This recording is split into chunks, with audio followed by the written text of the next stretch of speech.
Over this series, we've pulled apart one of the most powerful ideas in Western thought, that nature and culture are separate, that nature is out there, and we are here. We saw that idea gave us three ways of relating to nature: protect, control, exploit. We saw how capitalism physically produced nature right down to the genome. We heard from cultures who never accepted that separation in the first place. But here's one final move to make, and it might be the most important one.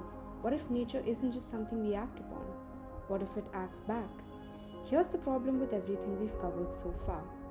Both the Marxist approach and cultural geography approach still place humans at the center. In the Marxist view, humans produce nature.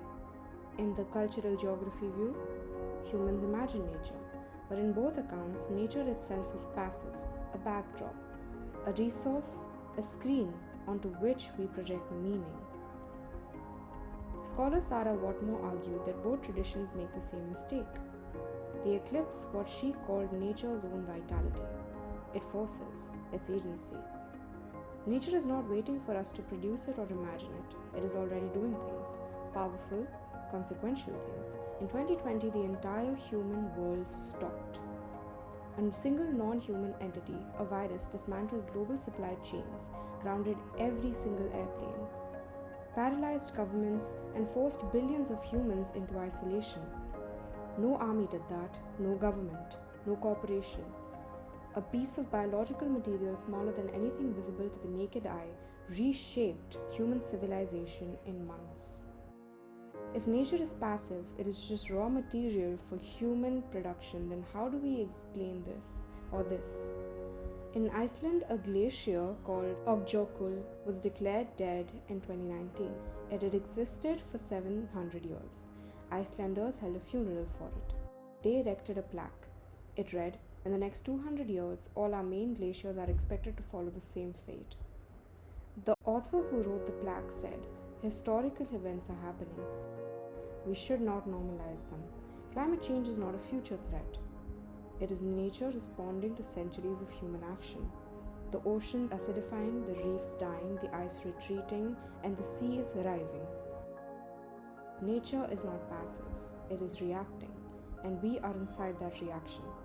But nature's agency isn't only catastrophic, it is also quietly profound."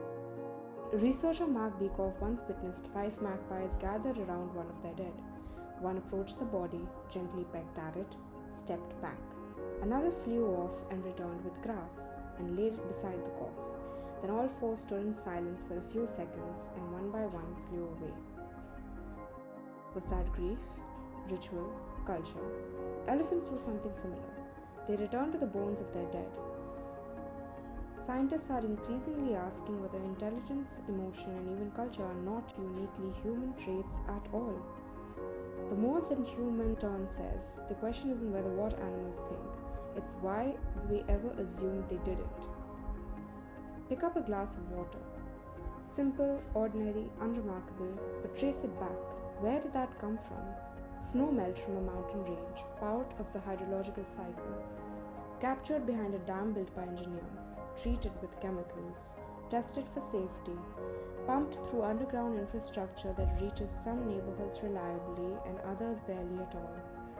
Privatized in some parts of the world, sold for profit, fought over in others. All of it connected to climate patterns, geopolitical struggles, class inequality, and the slow transformation of ecosystems. Geographer Eric Swingado called this social nature. Nature and society, inseparable, hybrid, always entangled. One glass of water, an entire world. So here is where 5 videos have brought us. The line between nature and culture is not real. It was drawn by a particular culture at a particular moment in history to serve particular interests, and it escorts us in the natural world enormously. But something is shifting. Rewilding, ecological restoration, rivers being granted legal personhood, indigenous land rights being recognized, technologies emerging that could decouple food from suffering, and perhaps most importantly, people beginning to pay attention to the non human lives around them, to feel, not just think, their connection to the world. We are not the authors of nature, we are part of its ongoing composition. And if we can remember that, really remember it, how we live and consume and vote and build, then maybe the most radical thing we can do is something very simple: pay attention to where things come from.